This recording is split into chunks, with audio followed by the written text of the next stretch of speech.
GTA 3 was one of the first games that streamlined 3D graphics and open world, and it was one of my first 3D GTA games. I think a lot of people was the first one. But yeah, I have dabbled with it back in the day, but never actually took a proper look at the events that happened in the game.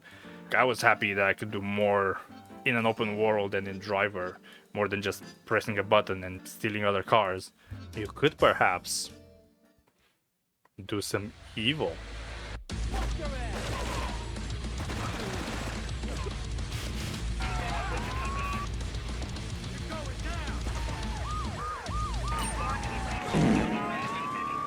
Nah, the majority of the time I was just doing stunt jumps, I was driving cars around, crashing into other cars, accidentally running over people. Sometimes they would just jump in front of me and don't even have to try. And of course the occasional prostitute of the streets. The streets, man. No, Manny, you come in later. You'll have your time, I promise, but not now. Honestly, at that age, I didn't even realize they were prostitutes. Without someone pointing it out to me, I didn't even realize that it capped over 100% health when you do your deed. My 12-year-old brain was like, I can do more than 100 health, what the f. And before you say anything, yes, nowadays I do run them over afterwards to get my money back. I'm a working girl. Have you seen The Economy? Technically, I did play most, if not all, the GTA games out there. It's just that I never actually played more from the story than the obligatory first mission. That, or I was playing stuff like SAMP, MTA, GTA 5, 5M, stuff like that. 5M, I have another opinion about it. I'm gonna probably leave it for another video, but GTA Online, besides the shark cars debacle, that was actually pretty fun. Nothing suspicious. As I mentioned, I never actually played the story in most of them. And to be frank, I never actually beaten any of the GTA games so far. Hey, shut the fuck up. Let me explain. Technically, I did finish 2 of them. Last year, I started this whole journey to start playing and actually living through the games that I missed before. And I actually finished GTA 3 and Vice City, but I decided to take a break and go back and start this, which I hope is gonna become a series, but don't rely on it. And apparently GTA 6 is around the corner, and with the delay that's happening, the subject is still trending, and hopefully I'm gonna do something with this video. And even when the game is gonna come out, I'm probably not gonna play it. I'm gonna play it in like 2077, and Keanu Reeves is gonna come. So at this point it's 2024, and I replayed GTA 3. It was fun.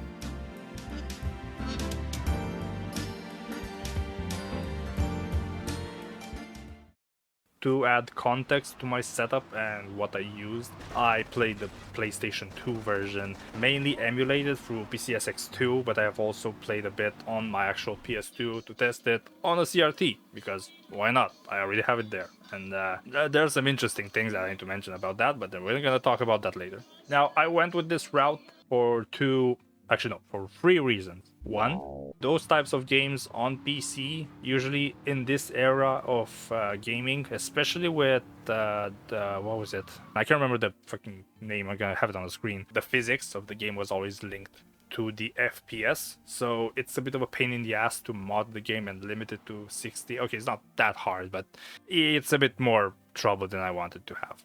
And why does it matter that it's over 60 FPS? Don't you want like a bajillion FPS to make it run smooth and your eyes just bleed out of it, especially if you have a high refresh rate monitor? Well, yeah, but no, not for these games. You see, because of the physics and because it's linked to the FPS, if you have more than 60, everything is gonna become wonky. Your car is gonna run like a boat, your boat is gonna drive like a sack of rocks. You do stunt jumps and you'll feel the gravitational pull of Jupiter when you jump. So it's a bit weird when you're playing it over that. It breaks a lot of stuff, and I kind of wanted to avoid that. So PS2 game it is. 2, the content is there, so no music missing, no weird licensing or some bullshit that usually comes with the GTA Insane trilogy that they released lately and everyone hated it. Jesus Christ. Yeah, I have the game there, so it has everything. And 3, I already have the game. Actually, I didn't take it here. Fuck. Later. Oh. I wore my headphones when I did this. Why? Game. Yeah, this is actually the first copy I have ever gotten. That didn't make sense. It's here. The disc is, well, looks like ass, but it still runs on my console. It's speaking to me in like French, I think. Un jeu concours pas d'aimer. Probably insulted some people, but that's fine. Can't please everyone. Also, there's no manual, which is kind of sad.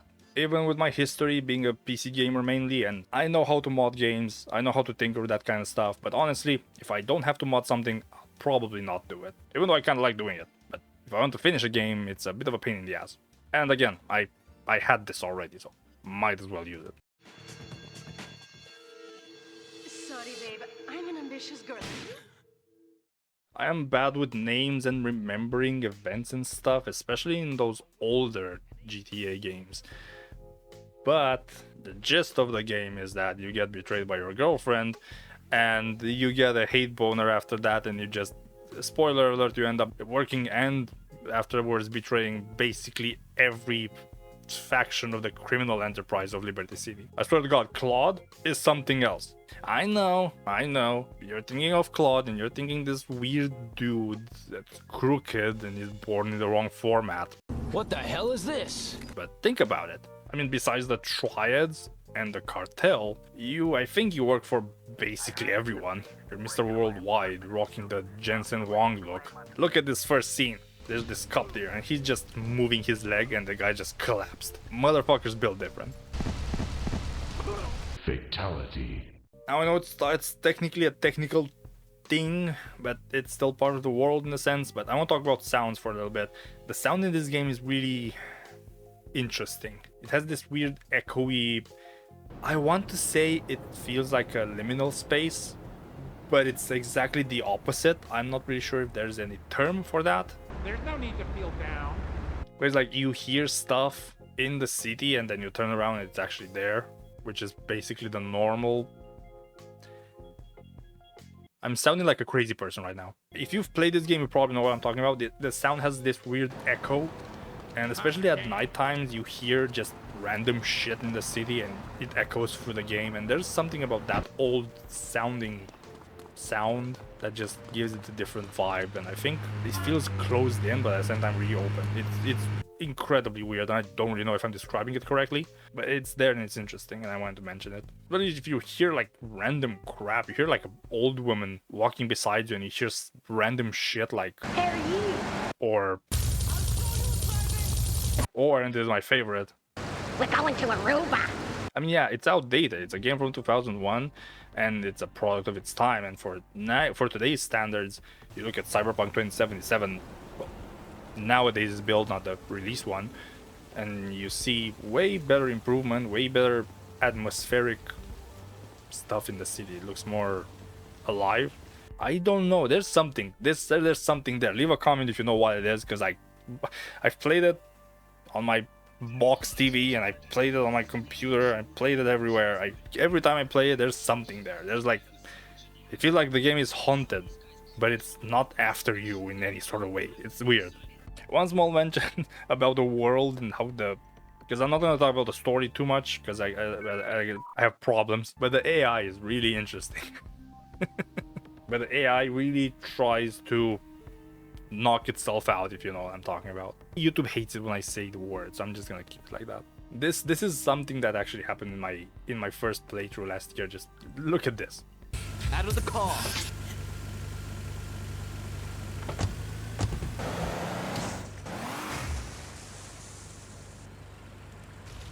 Later.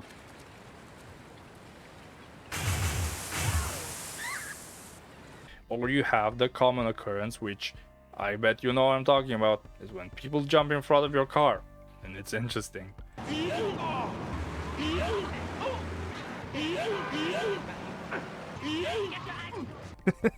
All the renderware GTA games are like that. I don't know what's wrong with the AI.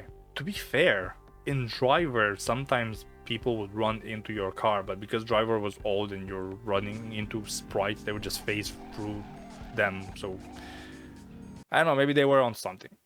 You useless bastard! You totally messed up! My ass is on the line, and you can't even kill a goddamn fly! The lack of control is a pretty big part of the difficulty.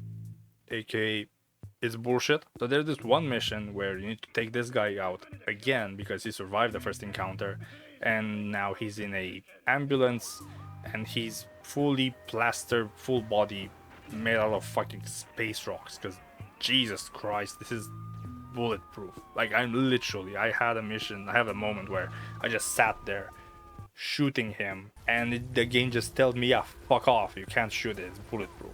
Like, what caster is fucking bulletproof?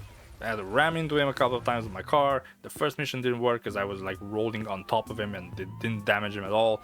And the second time, somehow it works and he died. That was bullshit difficulty. Now, the second mission I wanted to follow is not necessarily a control issue, it's actually pretty good, but there's a reference to driver. Of course, I'm gonna notice it. Our source in the police has informed us that one of our drivers is a strangely animated undercover cop. He's more or less useless out of his car, so we've tagged it with a tracer. Make him bleed. Because you need to chase a guy called Tanner in a car that's actually very similar to the ones that you see in Driver 1 and 2, like one of those old school cars. And honestly, they did a pretty good job at making the Tanner guy drive like you're chasing another car in Driver. He's very chaotic. He does like random turns just to evade you, which in the original Driver I think they were predetermined movements because they had like preset I think they were preset actions and you just have to follow one of them. It's a weird system, but they did something with the AI and it was really interesting, and I'm not sure exactly what, but they did a good job to recreate that feeling, and they had my approval. Here I don't really have any complaints. Also, check out my Driver 2 video, it's right here and it's actually pretty good. Go and check it out. Now the final mission, let's get it out of the way. It fucking sucks. I could finish it on my PlayStation 2, probably now I could probably finish it. The only problem is that it's a painstakingly long process, and honestly, if I haven't been using an emulator to play this and using save states, which honestly, to be fair, I didn't really use that many save states in this game. I only used them for like incredibly annoying missions, and there were probably like 3 of them. Other than that, I would just load immediately back to my house because usually how I did it, I would just save in game and then I would do a save state. I didn't use the cheating way, except for a couple of missions, and this one including the dam part of the last mission where you need to go over the dam, and then the chick goes in the helicopter and starts bombing everyone. Americans want to bomb me. It's a fucking pain in the ass, and again, I could finish. I know I'm capable of finishing it. It's just like if I would have not used the emulator, I would have probably spent an entire month just to try that one mission and finish it. It's a pain in the ass, and I know back in the day, games didn't really hold your hand, and in this situation, I think it's okay to do stuff like this. I don't have the time. I don't have the time to deal with this kind of crap. I didn't cheat, I didn't put the infinite lives, I didn't put anything. I actually had to go, kill everyone, climb up the stairs, find the other girl, and shoot the helicopter. Which it helped that I knew how the final mission works, and again, if I would play it on my box, it will probably be easier now because I know what I'm doing. I don't even want to imagine how people figured it out originally back in the day, how to finish this, but man, we were kids, we had more time back then, so I think I can figure it out why.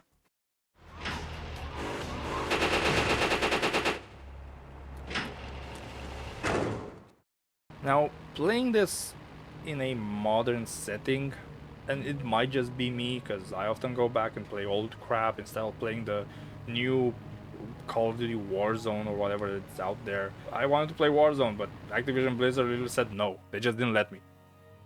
Yeah, my account was locked in the US region. The support took like a year to respond, and then they asked me to send them a picture of one of my bills with my current address, and I was like,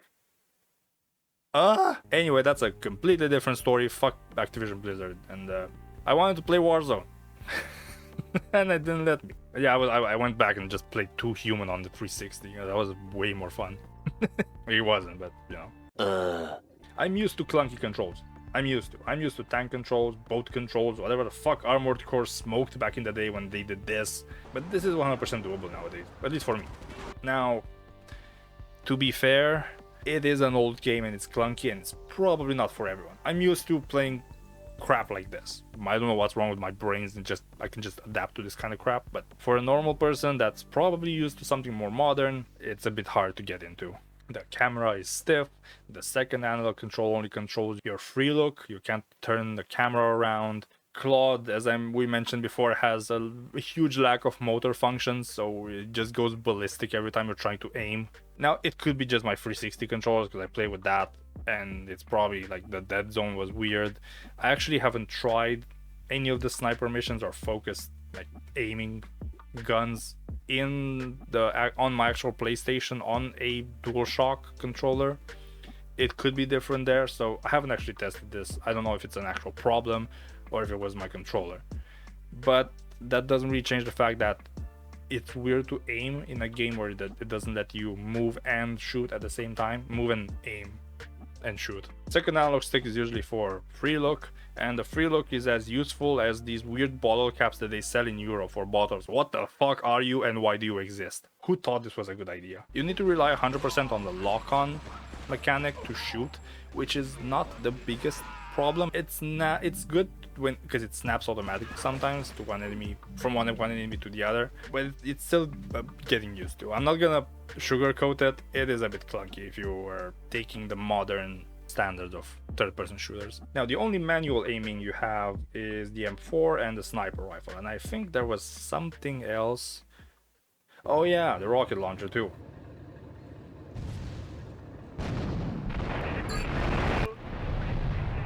Biggest issue would be the lack of a GPS pointer. So the game tells you where it is in a mission, but you don't really have any waypoints like in GTA 5 or 4. I think San Andreas, did that have it? I don't know. It doesn't matter. But you need to know exactly where you need to go. I had missions where I had to figure out that, okay, they're sending me to another island and I needed to take my own route that I knew how to get there. I need to take the bridge or the underground tunnel or something that will send me there faster. And if you don't know those routes, you're kind of screwed. Now, back in the day, I was really bad at figuring out the layout of maps, especially in GTA games, because like entire city. I had friends that knew that like the maps like the back of their hands. They're better than their own neighborhood, but I couldn't figure it out why. And now I know why, because you kind of need to. You need to know this place. You need to know the streets. The streets, man. Word. Give it up. Manny, I told you, not now. So yeah, if you don't know where to go, they're gonna have a waypoint, and then you're gonna do something, and you're gonna end up in the back rooms. I don't know how, but somehow you will. Again, this is a game from 2001. People back in the day played Armored Core like this. What the fuck? Besides that, if you're okay with going over this version of GTA 3 is actually pretty good. PS2 or PC, whichever one you want to deal with, it's pretty solid. I managed to finish it twice. Don't really have anything to complain about except what I already mentioned. Now, on the emulator, I did notice there are occasional issues with pop-ins where stuff like roads, buildings, textures, and the earth would just disappear. Partially it was a technical limitation back then. Sometimes the discs would take a long time to read and load the data beforehand. Oddly enough, from my memory, I remember happening like once or twice, but on the emulator it actually happens a lot. It doesn't happen immediately. It happens usually when you start to load more of the map and you get access to the other islands in the game. So I'm not really sure if the emulator is weird or that's just how the game works. And I didn't really mind it that much. Sometimes it will be weird, but it usually loads pretty quickly if you just stop for a bit. That might actually, I saw a theory, this is like conspiracy theory time. I've seen people explain why certain civilians would just ram into you randomly, and that's because they say that it's because it needs to load the map, so they just provoke NPCs to either spawn in front of you or just ram into you and change lanes, whatever. I don't know if that's true, but it's fun to think about. But honestly, I'll pick this version with its pop-in over playing the PC version with like 200 FPS plus and just feeling like a sack of shit. Now, as I mentioned, I actually played this on my, not mine, but on the CRT that I have here. I know it's not doable for 99% of people that are watching this video, but I need to address this. This is probably the best way to play PS2 games. Even with upscaler, I love like playing around with upscalers. I have a thing in mind to like upgrade even the one that I have already to something else, and I'm curious to play around with it and see what happens with line doublers and stuff like that. It's cool. I like it, but I don't know, there's something about how CRTs display, or actually how the PS2 is, and even the PS1 and everything before that, how they're built to show images correctly on the CRT, and you see the imperfections on the LCD because you just see the pixels, whereas on a CRT you see everything very clearly.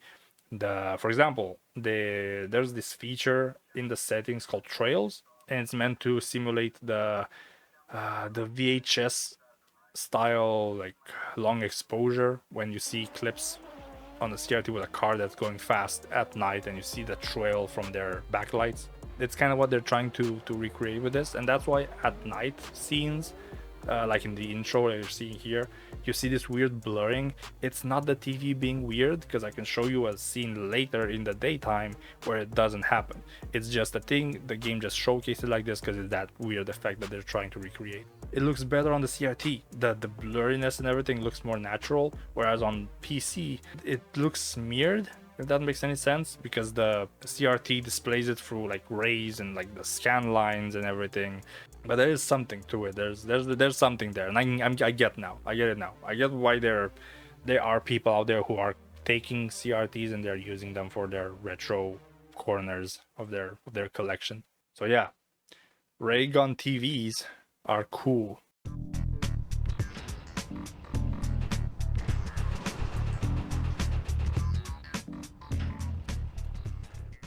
So would I recommend playing this specific version? Not necessarily the PS2, but the old version, not the Insane Trilogy one? Yes. There are some caveats, but yes. So just yes. But yeah, subscribe if you want more of this in the future, or other games that are old, and me talking about old stuff. I don't know what else to say. Have a good one, and we'll see you around. Bye. Önce conquer per DMA.